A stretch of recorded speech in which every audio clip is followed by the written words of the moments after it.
As we look at the topic of violence and its many categories, ranging from schoolyard bullying to domestic violence to apocalyptic variations of war, could I do that? Would I do that? Is there something deep within the psyche that's normally quiet or repressed, but at any given moment can come flaming out as a lynching, a spanking? Is violence only physical, or is it also deeply psychological? Does violence have a particularly national flavor, or is it universal? As Americans, we're sadly familiar with our own heritage, the treatment of Native Americans, of slaves, of internment camps, Vietnam. Other countries have their own histories: Germany, Japan, England, Russia, China. We all have something to answer for. We look outside of ourselves to see violence in others, those who are different, not like us. They are the violent ones. Is it the self, ourselves, that is the cause of violence? Krishnamurti on the violent self.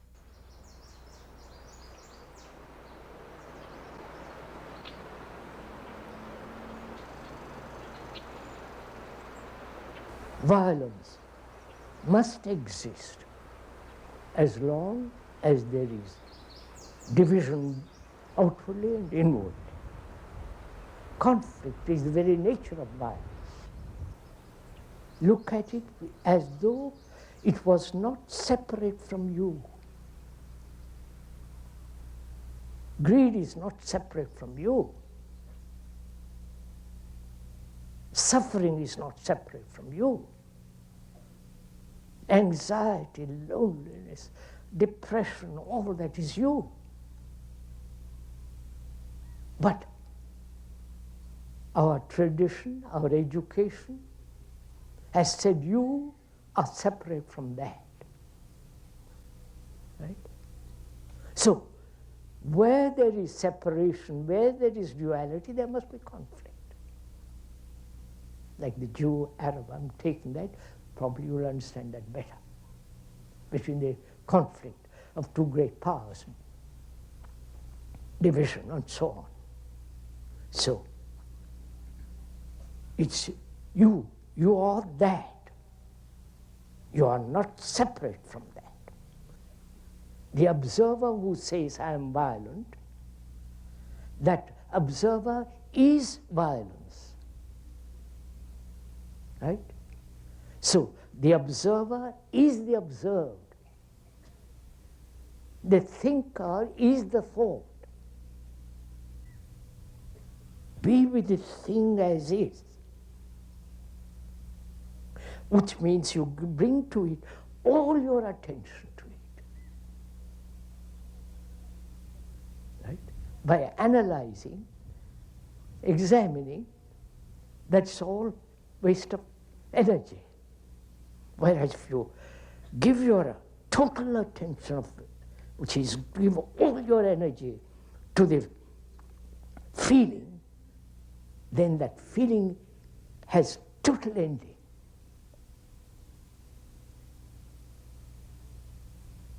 The word separates, but the fact of the feeling is me.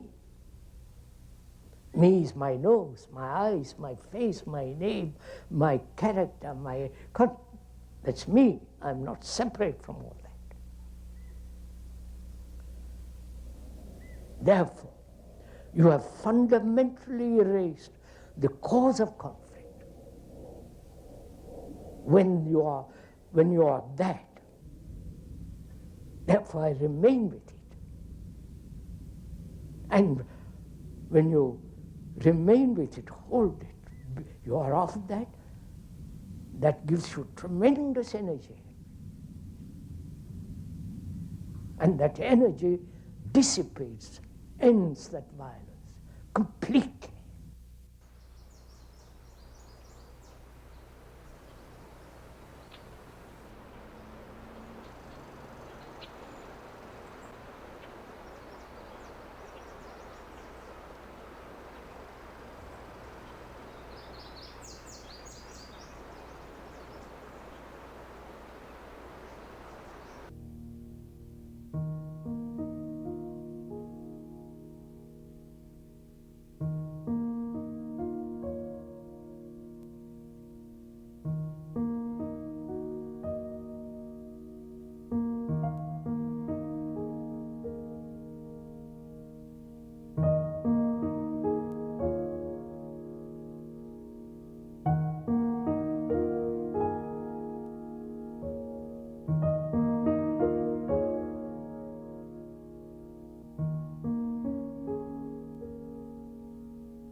anger, imitation, conformity, obeying, all that is part of violence. And I happen to be violent, suppose. And I see, by looking at it very carefully, the causes of it. Step by step, I see it. And I do not know how to deal with it, to eradicate the cause. So I invent the non-violence as a lever to get rid of violence. I don't, right? So I'm escaping from the fact, from a fact to non-fact. So I stop that movement when I realize I'm escaping. Then I see I'm violent. Is violence separate from me? Or I am violent? Violence is part of me, like anger is part of me. Greed is part of me. Suffering is part of me. Anxiety, pain, depression, loneliness is me. But thought has separated the me from violence.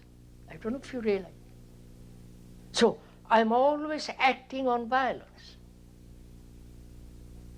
suppressing it, rationalizing it, saying, finding excuses for it. But when I realize the thinker is the thought, right? The observer is the observed, then the division comes to an end. And where there is division, there must be conflict. So please follow this. I have totally eliminated conflict. The mind stops acting, but remains with it, doesn't escape from it. So when you remain with something entirely, completely, with all your attention, the thing disappears completely.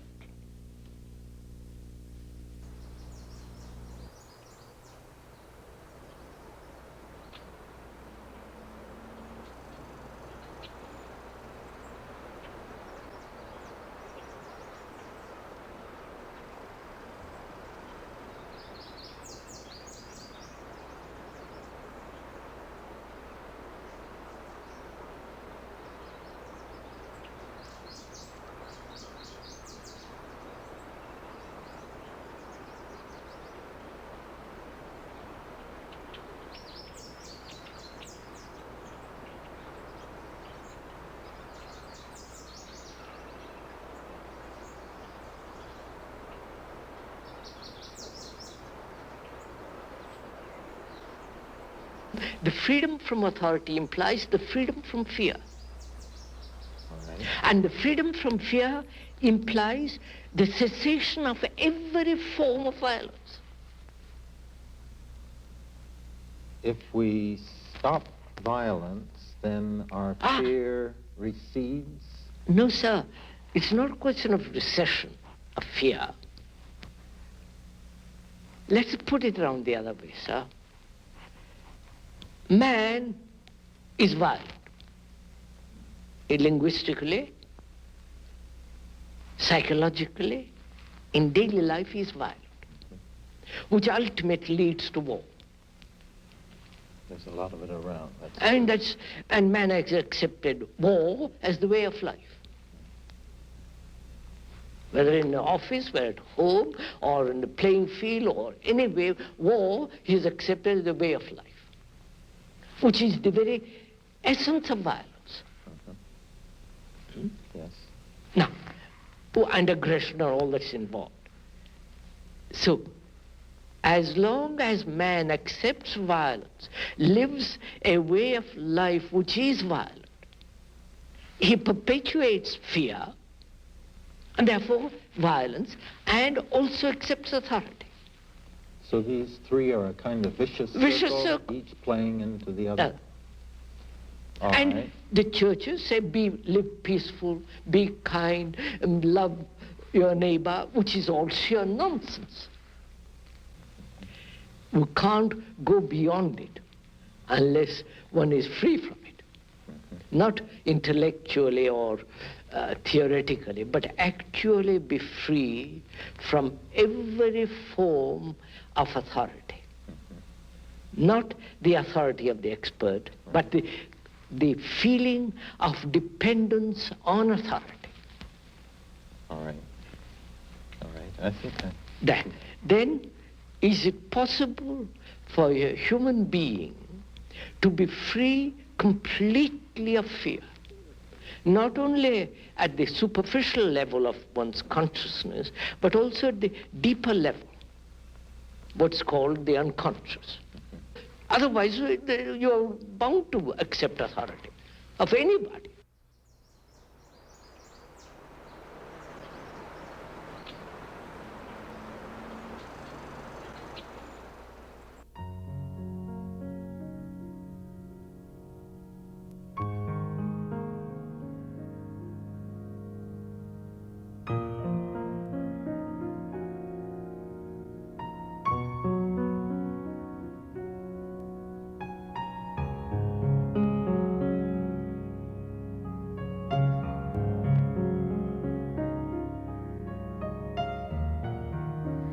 You are violent.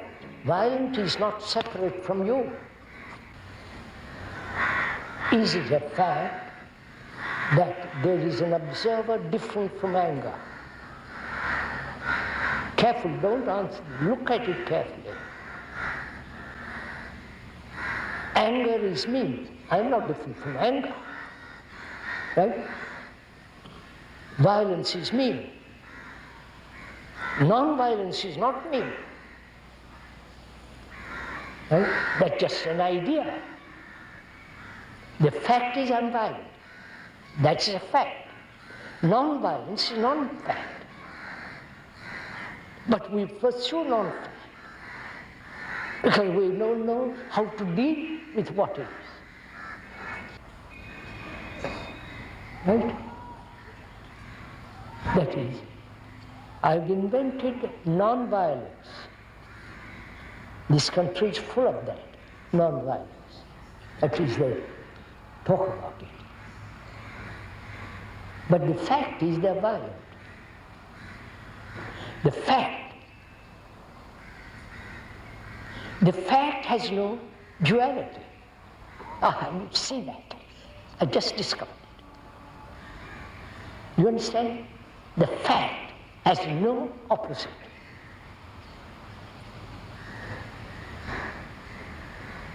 I am angry, that's a fact. But when I say I must not be angry, then duality arises. So, very interesting. I'm sure rain is going for all this. So, I'm angry. That's a fact. What am I to do? I won't say I must not be angry. Then I'm in conflict. You understand? I won't suppress it. There's no suppression, there's no escape, there's no transcending it. So what happens? Go on, sir. What happens when there is no movement away from the fact?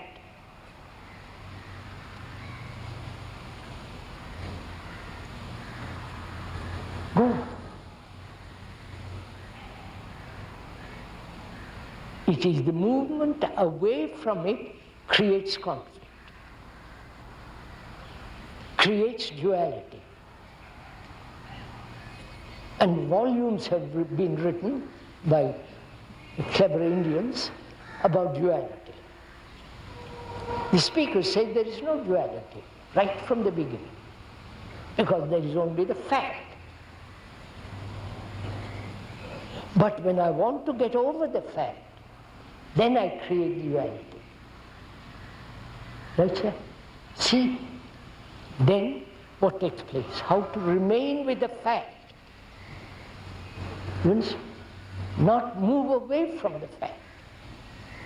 Any movement away from the fact is conflict and duality. So, when you remain with the fact, what takes place? You work it out. I'm working it out. But you work it. What happens when you remain with the fact? Which means what? You are, I can tell you, you will say yes, yes, and go. You don't apply. When I move away from the fact, it is a wastage of energy. Right? So when there is no movement away from the fact, all energy is there. Which means complete attention there with the fact. And when there's complete attention, then it's like light, so being high-powered light being thrown on the fact. And then the fact reveals all its content. You understand?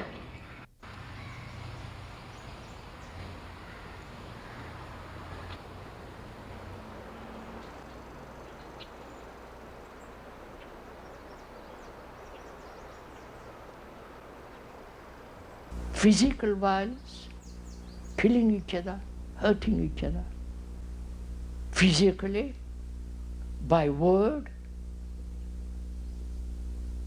by a gesture, by a look, right? We hurt each other. And what is violence? That's also part of violence. The word, the gesture, the blow, the bayonet, the ball. So, what is right action which will encompass the whole movement of violence? Right? What is right action? Right? Which is non-action. I don't know if you follow this. Any action born of violence is violence.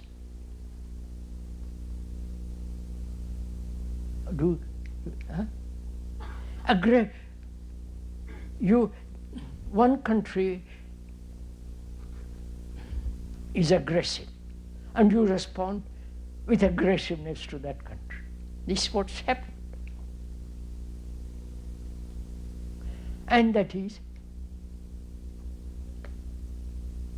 that's positive action, which is considered positive action. You hit me, I hit you back.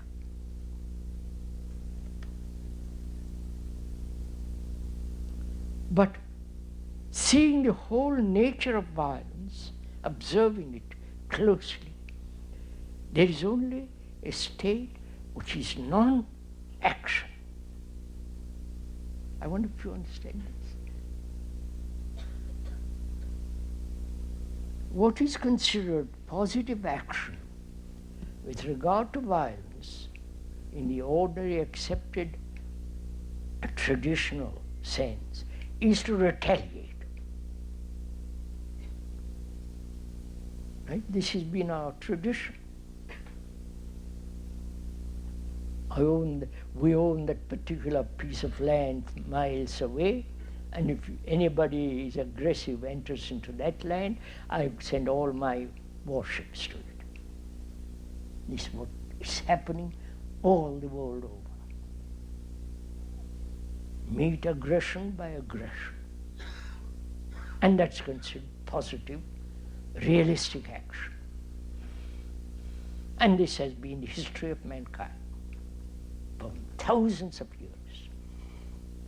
So when one investigates into this whole problem of violence, any movement from violence is still violence, right? If one understands this. Therefore, when there is violence, no response to violence, which is the most positive action.